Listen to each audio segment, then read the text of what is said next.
Belanja online menjadi habit atau kebiasaan baru masyarakat Indonesia, terutama di masa pandemi COVID-19. Seperti yang diungkapkan seorang wanita muda asal Bandung, Astrid. Astrid menyatakan dirinya seringkali memilih belanja online karena lebih praktis dan aman, apalagi di masa pandemi COVID-19. Harga promo pun seringkali bisa didapatkannya saat berbelanja online.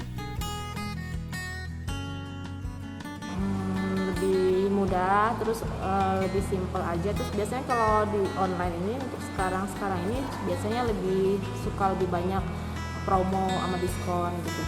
Terus di tengah pandemi gini kan orang lebih rentan dan lebih takut ya, khawatir kalau misalnya bertemu banyak orang. Jadi belanja online ini udah bisa jadi solusi lah kita belanja di saat seperti ini. Nggak ribet gitu, nggak harus kemana-mana, tinggal diem di rumah aja, rebahan udah bisa belanja gitu.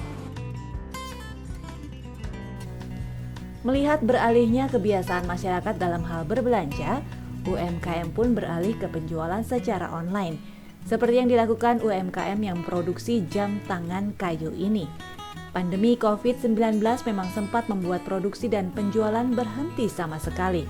Menurut salah satu owner Pala Nusantara, pihaknya sempat ketar-ketir panik saat COVID-19 mulai mewabah dan pembatasan terjadi karena beberapa pegawai tidak boleh melewati batas wilayah.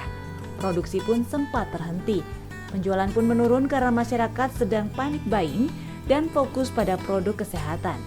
Tapi setelah mengevaluasi dan menganalisis di sisi marketing dengan menambah channel penjualan, UMKM-nya pun kembali bangkit. Penjualan secara online dimaksimalkan lewat Instagram, Facebook, hingga toko online.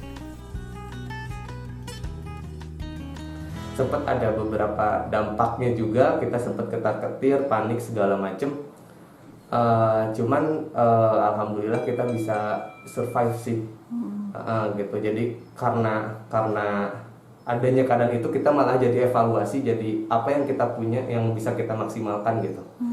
Nah selain itu juga kita lebih analisis lagi dari segi mungkin kita ada yang kurang dari segi marketingnya, atau mungkin dari memasarkan produknya atau channel penjualannya segala macam. Jadi kita jadi lebih ngulik lah kasarnya kayak gitu. Dan alhamdulillah kita bisa survive sih. Jadi gimana caranya yang tadinya kita kena dampak negatif dari si pandemi ini, tapi kita bisa mengubah itu jadi something yang lebih positif lah. Gian mengatakan dukungan dari berbagai pihak seperti Bank Indonesia pun lumayan besar, lebih kepada pencerahan atau ilmu.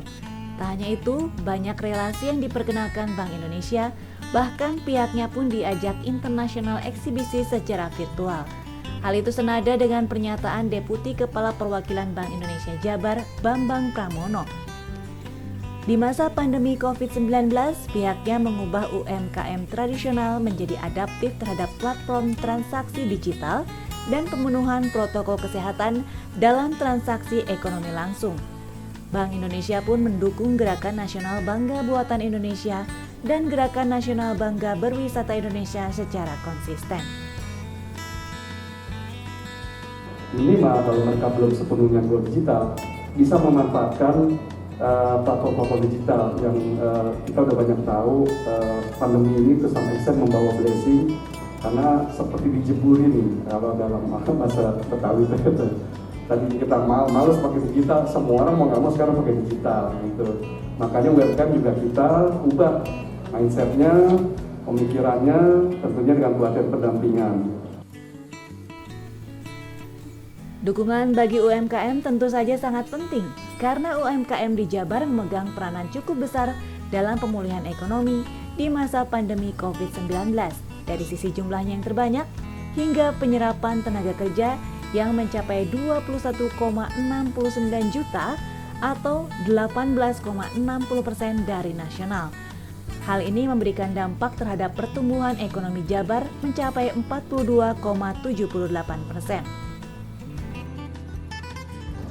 Jumlah UMKM di Jawa Barat itu menduduki posisi kedua terbesar di Indonesia dengan pangsa yang mencapai 17,4%, melibatkan 10,9 juta unit usaha.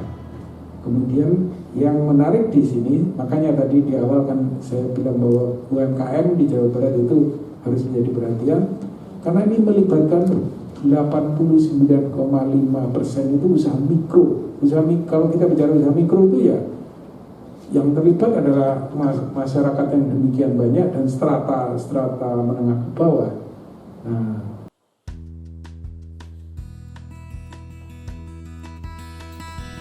Selain mengubah pemasaran menjadi sepenuhnya online, UMKM pun berinovasi agar produknya menarik hati masyarakat untuk membeli.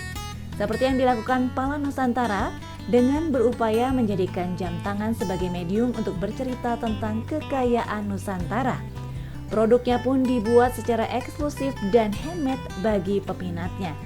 Tak ayal, hal tersebut menjadi daya tarik tersendiri bagi masyarakat, sehingga dalam sebulan, UMKM tersebut bisa memproduksi dan menjual jam tangan mencapai 900 pieces dengan kisaran harga 420.000 hingga 2,2 juta rupiah. Budi Hartati, Bandung TV.